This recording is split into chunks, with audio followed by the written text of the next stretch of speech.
नमस्कार दोस्तों, एक बार फिर से स्वागत है आपका मेरे YouTube channel study with civil buddy पर। मैं हूं Amit Singh Bhadauria. RSM SSB JE के लिए प्रीवियस ईयर क्वेश्चंस की जो स्पेशल सीरीज़ है उसका ये आज का लेक्चर नंबर हमारा 4 है। और लेक्चर नंबर 4 में आज हम स्टार्ट करेंगे क्वेश्चंस नंबर 31 से आगे। उससे पहले मैं लेक्चर नंबर 3 की मैं थोड़ा सा बात करना चाहूँगा। लेक्चर नंबर 3 में क्या हुआ था, कुछ गड़बड़ हुई थी, उस गड़बड़ को सही कर लेते हैं। जैसे कि 1938 इस क्वेश्चन का सही आंसर था। क्वेश्चन नंबर था हमारा, क्वेश्चन में ये था कि झालावाड़ राज्य की स्थापना कब हुई। तो इसकी स्थापना हुई थी 1838 में, तो ये था। लेकिन मैंने बोलते समय मैंने 1938 बोल दिया था, तो इस गलती के लिए मैं आप सभी से माफ़ी चाहता हूँ। यहाँ पर ये मैंने गलत बोला है और कोशिश करूँगा कि ऐसी गलती मेरे से दोबारा ना हो, क्योंकि अगर ऐसी गलती होगी नहीं लग गई तो बहुत ज़्यादा दिक्कतें समस्याएं पैदा होने लग जाएंगी, ठीक है ना। तो मैं कोशिश करूँगा ऐसी गलती मेरे से फिर ना हो, जो चीज़ सही है उसको सही से बताऊँ मैं, ठीक है। तो 1938 नहीं है, इसका 1838 ही है। इसके अलावा देखो एक चीज़ और है कि क्वेश्चन नंबर जो 25 था, क्वेश्चन नंबर 25 था, इसमें भी थोड़ा सा करेक्शन है। यहाँ क्वेश्चन ये था, सारंगपुर युद्ध 1837 ईस्वी में किन राज्यों के मध्य हुआ था। तो इसका आंसर था मेवाड़ और मालवा के मध्य हुआ था। किस किस में हुआ था? राणा सांगा और सुल्तान महमूद खिलजी। तो यहाँ राणा सांगा के बीच में नहीं हुआ था, यहाँ राणा सांगा नहीं, यहाँ कुंभा थे। कौन थे? कुंभा थे, ठीक है ना। तो यहाँ पर जो विजय हुए थे वो कौन हुए थे? कुंभा हुए थे। तो ये दो करेक्शंस हैं, इनको आप दो प्लीज़, इनको आप सही कर लेना अगर आपने ये चीज़ अगर अपने नोट्स में लिख ली है तो, ठीक है। और बाकी कोई, मैं ये ध्यान रखूँगा आगे से ऐसी कोई गलती ना हो, ठीक है। तो मुझे इस बार माफ़ कर दीजिए और बाकी नेक्स्ट टाइम से मैं अच्छे से ध्यान रखूँगा। इसके अलावा एक चीज़ और है, क्वेश्चन में मतलब डाउट है लोगों को, वो उनका कमेंट आया था दो तीन, एक कमेंट आया तो मैंने उसको इग्नोर कर दिया, लेकिन दो कमेंट फिर और आए तो मैंने कहा चलो मैं समझा ही देता हूँ। उनका ये है कि जो जयगढ़ है, जयगढ़ का जो किला है, इस जयगढ़ के किले का जो निर्माण है किसने करवाया। तो मैंने बताया था इस जयगढ़ के किले का निर्माण मिर्जा राजा जयसिंह ने करवाया था, मिर्जा राजा जयसिंह ने करवाया था, ठीक है। और जो मिर्जा राजा जयसिंह थे, ये आंसर नहीं है, वो ये बोल रहे हैं, उनका ये कहना है कि भाई इसका जो निर्माण करवाया था वो करवाया था सवाई मान सिंह ने। किसने? सवाई मान सिंह जो प्रथम थे, ठीक है ना। सवाई मान सिंह जो प्रथम थे उन्होंने इसका निर्माण करवाया था, उनका ये मानना है। तो देखो मैं बता दूं, जयगढ़ से रिलेटेड है ना, जो इतिहासकार हैं उनके अलग अलग मत हैं। तो एक स्क्रीनशॉट है, वो भी मैं आपको दिखा दूंगा, एक फोटो है वो भी आप स्क्रीन पर आ रहा होगा। तो अलग अलग लोग हैं, अलग अलग लोगों का अलग अलग कहना है। कुछ लोग तो ये मानते हैं कि जयगढ़ का जो किला था वो मान सिंह ने बनवाया था और बाद में फिर इसको क्या किया था कि बाद में इसके जो वंशज थे उन्होंने कंप्लीट करवाया था, ठीक है ना। जबकि कुछ लोग ये मानते हैं, कुछ इतिहासकार जो मानते हैं वो ये मानते हैं कि जयगढ़ किले का निर्माण मिर्जा राजा जयसिंह ने करवाया था, उसने अपने खुद के नाम पर फिर इसका नाम जयगढ़ रखा था, ठीक है। और इस थ्योरी को ज़्यादा मानते हैं लोग, इस वाली बात को ज़्यादा मानते हैं। साथ ही साथ में एग्जाम में भी जब क्वेश्चन पूछा जाता है तो इसका जयगढ़ का जो जयसिंह है वही आंसर ज़्यादा करते हैं लोग, है ना। तो इस वजह से मैंने जयसिंह ही बताया। बुक्स में भी क्या है, बुक्स में भी जयसिंह ही दिया है, मानसिंह नहीं दिया है। तो मानसिंह वो कहाँ से पढ़ रहे हैं मुझे नहीं पता है, मानसिंह हो सकता है आंसर, लेकिन मानसिंह क्या है, अलग इतिहासकार है उनका मानना है ये, ठीक है, मानसिंह का। लेकिन इसके एक और थ्योरी इसके पीछे एक और मैं बता दूं, ये जो जयगढ़ का जो किला जिस पहाड़ी पर बना हुआ है, जिसको मैंने कहा था इसको चील का टीला भी कहते हैं, है ना, या इसको ऐसे भी लिखते हैं, है ना, चील का टोला, ऐसे भी लिखते हैं इसको बुक्स में, है ना। वैसे असल में क्या है, टीला होता था। तो चील का टीला या चील का टोला, जो भी बोलना चाहो आप। अच्छा, इसके अलावा ध्यान रखना, ये जो पहाड़ी बनी हुई थी, इस पहाड़ी के ऊपर क्या है कि टांके वगैरह बने हुए हैं। उन टाकों में क्या होता था कि सवाई मानसिंह जो धन वगैरह लूट के लाते थे, क्योंकि आपको पता होगा सवाई मानसिंह कौन थे, सवाई मानसिंह अकबर के दरबारी थे। और इनके ये अकबर के दरबारी और नवरत्नों में शामिल थे। जितना भी ये जहाँ जहाँ जिस जिस राज्य में जाते थे, लड़ाई करते, युद्ध लड़ते थे, युद्ध लड़ने के बाद में तो वहाँ की जो जमीन थी, वहाँ का जो शासन था वो तो अकबर के पास चला जाता था। लेकिन वहाँ से जितना भी धन मिलता था, जितना भी सोना चांदी मिलता था, पूरा का पूरा वो लाके का है जयगढ़ में छिपा देते थे। जयगढ़ की जो पहाड़ी वहाँ पे लाके छिपा देते थे, वहाँ पे टाके वगैरह बनाए हुए थे, ठीक है ना, वहाँ पर लाके सवाई मानसिंह जी छिपा देते थे। अब ये जो धन था, ऐसा काम मानते हैं कि ये जो धन था, यहाँ पे जो खजाना था जयगढ़ का, उस खजाने को जो अभी आपको पता होगा इंदिरा गांधी जी ने कुछ टाइम पहले यहाँ पे इमरजेंसी घोषित की थी, उस समय की बात है। उस समय इस खजाने को यहाँ से निकाल के ले गई थी इंदिरा गांधी जी। एक ये भी कहानी है, तो इसका एक वीडियो बनाया हुआ है, नंदी यूट्यूब चैनल है मेरा दूसरा, उस पर मैंने वीडियो बनाया था इससे रिलेटेड, तो आप वो वीडियो भी देख सकते हैं। काफ़ी इंटरेस्टिंग स्टोरी है, उसका जो लिंक है वो कमेंट में मैं फर्स्ट नंबर पे स्टार्टिंग में डाल दूंगा, मैं पिन कर दूंगा।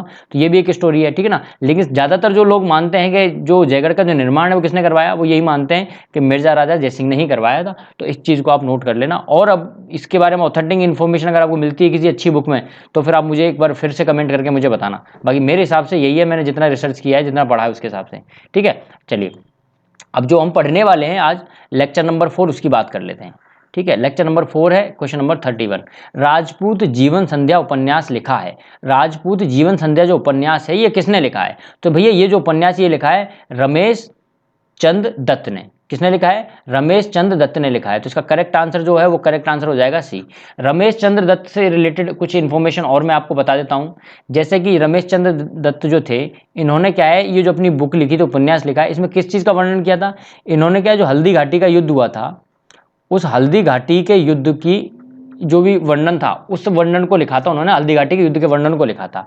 अच्छा, जो अगर आपसे पूछा जाए कि हल्दी घाटी के युद्ध जो हुआ था उसका रोमांचक वर्णन किसने किया है, ठीक है ना, रोमांचक वर्णन। तो रोमांचक वर्णन जो है वो रोमांचक वर्णन किसने किया? इन्होंने किया इस बुक में। तो एग्जाम में एक्चुअल में ऐसा पूछा जाता है कि हल्दी घाटी के युद्ध का रोमांचक वर्णन किसने किया है? रमेश चंद्र दत्त जी है, उन्होंने किया है। कौन सी बुक है या कौन सा उपन्यास? तो राजपूत जीवन संध्या इनका ये उपन्यास है। तो ये आपको याद रखना है।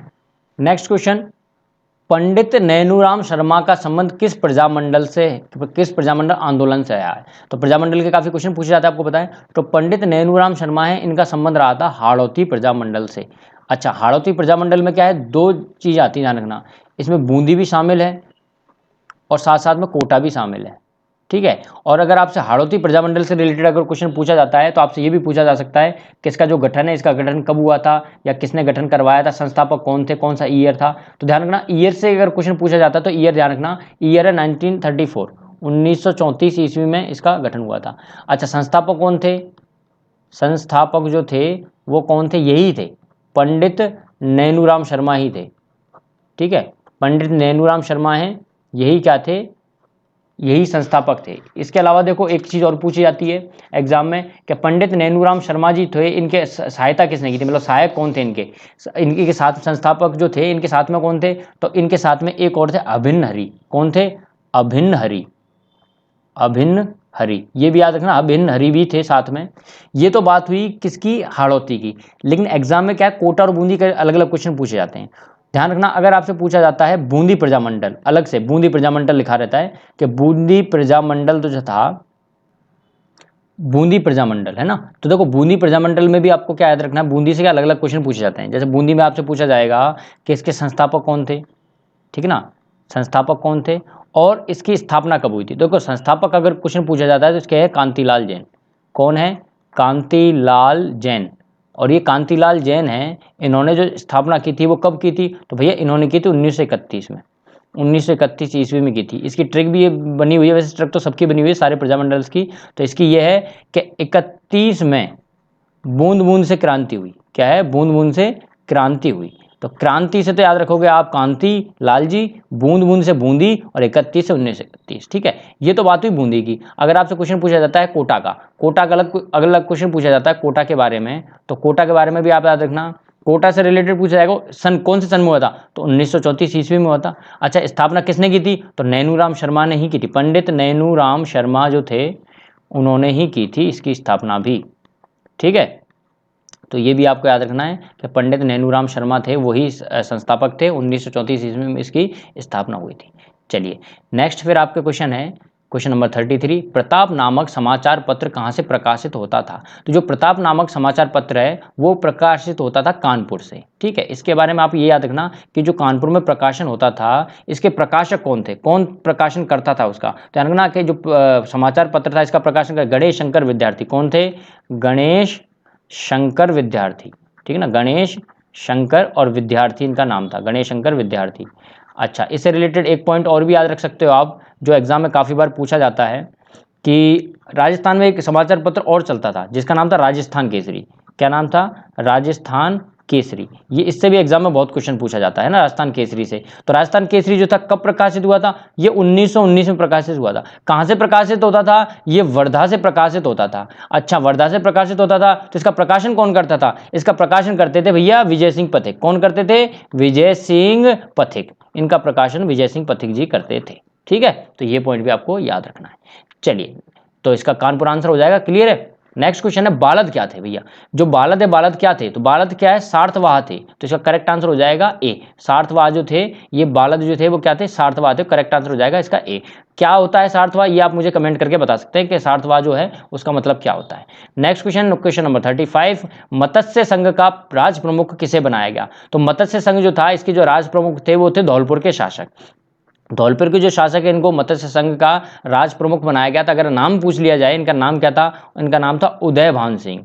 क्या नाम था, उदयभान सिंह। इनकी शर्त थी कि मैं भैया अपना जो धौलपुर है उसको मैं शामिल तभी करूंगा अगर मुझे राज प्रमुख बनाया जाए तो उसके बेसिस पर इनको राज प्रमुख बनाया गया था। इससे रिलेटेड और भी कई पॉइंट हैं आपके, एकीकरण से रिलेटेड, प्रजामंडल से रिलेटेड काफ़ी क्वेश्चन पूछे जाते हैं। तो एकीकरण में एक क्वेश्चन इंपॉर्टेंट ये है कि टोटल एकीकरण जब हुआ था, एकीकरण जब हो रहा था, उस एकीकरण में कितनी रियासतें थी, ठीक है ना। तो रियासत से अगर क्वेश्चन पूछा जाता है, टोटल रियासतें थी 19। ठिकाने पूछे जाएं तो भैया ठिकाने अगर पूछे गए तो ठिकाने कितने थे, 3 थे। क्या ट्रिक है ठिकानों की, नकुल, नकुल से आप याद रख सकते हो ठिकाने। न से भैया, न से नीमराना, नीमराना कहाँ, नीमराना अलवर में। कैसे, कुशलगढ़, तो आप कुशलगढ़ याद रख सकते हो, ठीक है ना।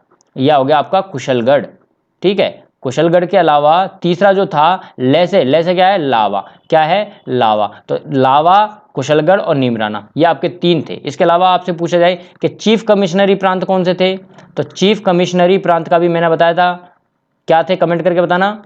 चीफ कमिश्नरी प्रांत था अजमेर में। अजमेर में क्या था, अजमेर में था मेरवाड़ा। मेरवाड़ा जो था वो था चीफ कमिश्नरी प्रांत। तो ये आप याद रख सकते हो, मेरवाड़ा चीफ कमिश्नरी प्रांत था। करेक्ट आंसर धौलपुर है। धौलपुर के जो राज प्रमुख थे वो कौन थे, धौलपुर के जो शासक थे वो कौन थे, उदयभान सिंह थे, जिनको राज प्रमुख बनाया गया था मत्स्य संघ की जब स्थापना हुई थी। अच्छा, मत्स्य संघ की स्थापना कब हुई थी, ये भी मैंने बताया था, 18 मार्च को हुई थी, 18 मार्च 1948 इसको हुई थी। अच्छा, इसके उद्घाटन के लिए कौन आए थे, एनवी गॉडगिल आए थे। कौन आए थे, एनवी गॉडगिल, ठीक है ना, एनवी गॉडगिल आए थे इसके उद्घाटन के लिए। अच्छा, दूसरी बार जब उद्घाटन हुआ तब भी एनवी गॉडगिल आए थे, उसके बाद में चाचा नेहरू आए थे, लास्ट में पटेल आए थे। टोटल 4 ही बार आए थे उद्घाटनकर्ता, ये भी मैंने आपको बताया था, ठीक है। तो इंपॉर्टेंट ये बातें थी जो मैंने आपको बता दी है। चलिए नेक्स्ट क्वेश्चन आपकी स्क्रीन पर, उदयपुर में देश हितैषी सभा का गठन किसने किया। तो भैया उदयपुर में क्या है, देश हितैषी जो सभा थी इसका गठन किया था महाराणा सज्जन सिंह जी ने, ठीक है। तो करेक्ट आंसर है इसका बी, महाराणा सज्जन सिंह जी ने इसका गठन किया था। अच्छा, पूछ ले ईयर कब किया था, तो भैया 1877 में किया था इसका गठन। ओके, चलिए नेक्स्ट क्वेश्चन, क्वेश्चन नंबर 37, कौन सा सुशीर वाद्य यंत्र नहीं है। सुशीर वाद्य यंत्र का मतलब यह है कि वो वाद्य यंत्र जो आपके फूंकने से बजते हैं, ठीक है ना, जिनको आप हवा से फूंक के उनको बजा सकते हो, जैसे कि बांसुरी, ठीक है ना, फॉर एग्जाम्पल बांसुरी। तो इनमें से पूछा कि सुशीर वाद्य नहीं है, तो भैया सुरमंडल है, ये नहीं है, मोरचंग है, सतारा है, अलगोजा है, तो सुरमंडल नहीं है। तो करेक्ट आंसर क्या हो जाएगा, करेक्ट आंसर हो जाएगा डी। जब मैं ये टॉपिक पढ़ाऊंगा वाद्य यंत्र, तब मैं आपको विद पिक्चर में आपको समझाऊंगा कौन कौन से आपके इंस्ट्रूमेंट हैं और देखने में कैसे होते हैं और कौन सा किस कैटेगरी का है, ठीक है। तो चिंता मत करना आप। नेक्स्ट क्वेश्चन है क्वेश्चन नंबर 30 है, तुंगा का जो युद्ध है वो किसके मध्य लड़ा गया। तुंगा का जो युद्ध था वो लड़ा गया था प्रताप सिंह और महादजी सिंधिया के बीच में, ठीक है। अब क्वेश्चन ये बनता है कि प्रताप सिंह जी कहाँ से थे, कौन थे, महादजी कहाँ से थे, कौन थे। तो याद रखना कि जयपुर के जो नरेश थे, जयपुर के नरेश और मराठा सेना के सेनापति, मराठा के सेनापति, ठीक है ना, इनके बीच में युद्ध हुआ था। मराठा के जो सेनापति थे वो कौन थे, महादजी सिंधिया। कौन थे, महादजी सिंधिया जी थे, ठीक है। और जयपुर के जो नरेश थे वो कौन से, सवाई प्रताप सिंह, सवाई प्रताप सिंह, इनके बीच में ये युद्ध हुआ था। अगर आपसे एग्जाम में पूछ लिया जाए ईयर कब हुआ था, कि ये युद्ध हुआ था कौन सी ईयर में हुआ था, 1787 में ये युद्ध हुआ था। कब हुआ था, 1787 में ये युद्ध हुआ था। आपको याद रखना है कि 1787 में ये युद्ध हुआ था, किस किस के बीच में हुआ था, जयपुर के नरेश थे सवाई प्रताप सिंह जी और मराठा के सेनापति महादजी सिंधिया जी थे, उनके बीच में ये युद्ध हुआ था, ठीक है। चलिए नेक्स्ट क्वेश्चन है आपका क्वेश्चन नंबर 39। चल फिर शाह की दरगाह राजस्थान में कहाँ स्थित है? तो भैया चल फिर शाह जो है इनकी जो दरगाह है यह है चित्तौड़गढ़ में। तो करेक्ट आंसर क्या है आपका? करेक्ट आंसर हो जाएगा ए, चित्तौड़गढ़ में इनकी क्या है, इनकी दरगाह है। अच्छा अजमेर में भी एक दरगाह है स्पेशल, वो कौन सी दरगाह है कमेंट करके आप बताओ मुझे किसकी दरगाह है। तो भैया यहाँ पर क्या है, ख्वाजा मोइनुद्दीन चिश्ती की दरगाह है। किसकी है? मोइनुद्दीन चिश्ती की दरगाह है और ये बहुत फेमस है, एग्जाम में क्वेश्चन आया हुआ था कि भाई मोइनुद्दीन चिश्ती की जो दरगाह है वो कहाँ पर है? तो अजमेर में है। और हाँ एक अगर आप बता सकते हो तो मुझे कमेंट करके बताना, इंपॉर्टेंट क्वेश्चन एग्जाम में आया हुआ है। ख्वाजा मोइनुद्दीन चिश्ती की जो दरगाह अजमेर में जो है, ये जो दरगाह है वो किसने बनवाई थी और मोइनुद्दीन चिश्ती जो है वो किसके शासनकाल में आए थे, है ना, किसके शासनकाल में आए थे, कहाँ से आए थे, इसके बारे में पूछा जाता है। जब हिस्ट्री पढ़ेंगे तब मैं बताऊंगा, अभी अगर आपको पता है तो आप मुझे कमेंट करके बता सकते हो। चलिए नेक्स्ट क्वेश्चन है क्वेश्चन नंबर 40। त्रिपुरा सुंदरी माता का जो मंदिर है, ये जो मंदिर है ये मंदिर राजस्थान में कहाँ स्थित है, ये क्वेश्चन पूछा गया है। तो त्रिपुरा सुंदरी माता का जो मंदिर है ये क्या है, बांसवाड़ा जिले में है। तो अगर आपसे जिला पूछा जाए कौन से जिले में है तो ये तो है बांसवाड़ा में। कहाँ है? बांसवाड़ा में, ठीक है, बांसवाड़ा जिला है। लेकिन अगर ग्राम पूछा जाए गांव कौन सा है तो भैया तलवाड़ा गांव है। क्या है? तलवाड़ा गांव है। एग्जैक्टली क्या है कि बांसवाड़ा से लगभग 14-15 किलोमीटर के आसपास ये गांव है और गांव से भी क्या है 5 किलोमीटर डिस्टेंस पर एक पहाड़ी पर ये मंदिर बना हुआ है जिसका नाम है त्रिपुरा सुंदरी माता का मंदिर। तो ये माता का मंदिर कहाँ है? बांसवाड़ा में। करेक्ट आंसर हो जाएगा इसका, ठीक है। तो अब हम क्या करने वाले हैं, नेक्स्ट हम मिलने वाले हैं लेक्चर नंबर 5 में, जहाँ नेक्स्ट क्वेश्चन जो है उनको कंटिन्यू करेंगे। अगर आप चाहते हैं कि ये जो लेक्चर्स हैं ये आपको पर डे, ठीक है ना, पर डे अभी आपको मिल रहे हैं, पर डे आपको 2 या 3 लेक्चर मिलें तो भैया आपको क्या करना है, इस वीडियो को ज़्यादा से ज़्यादा शेयर करो, ज़्यादा से ज़्यादा व्यू आने चाहिए। जितने ज़्यादा ये व्यू आएंगे, जितना ज़्यादा लोगों की डिमांड आएगी उतने ही जल्दी मैं कोर्स करवाऊंगा, ये मेरी गारंटी है। साथ ही साथ में 5000 MCQ की एक नई सीरीज आ रही है जिसमें प्रीवियस ईयर क्वेश्चंस होंगे राजस्थान के जितने भी पेपर्स हुए हैं सबके, वो भी सीरीज आने वाली है। अगर आप चाहते हैं वो सीरीज भी सक्सेसफुल हो, बहुत ज़्यादा लोग देखें उसको, तो आप क्या करना कि वो जैसी वो सीरीज आए तो उसको भी आप शेयर करना, ज़्यादा से ज़्यादा लोगों तक उसको पहुंचाना।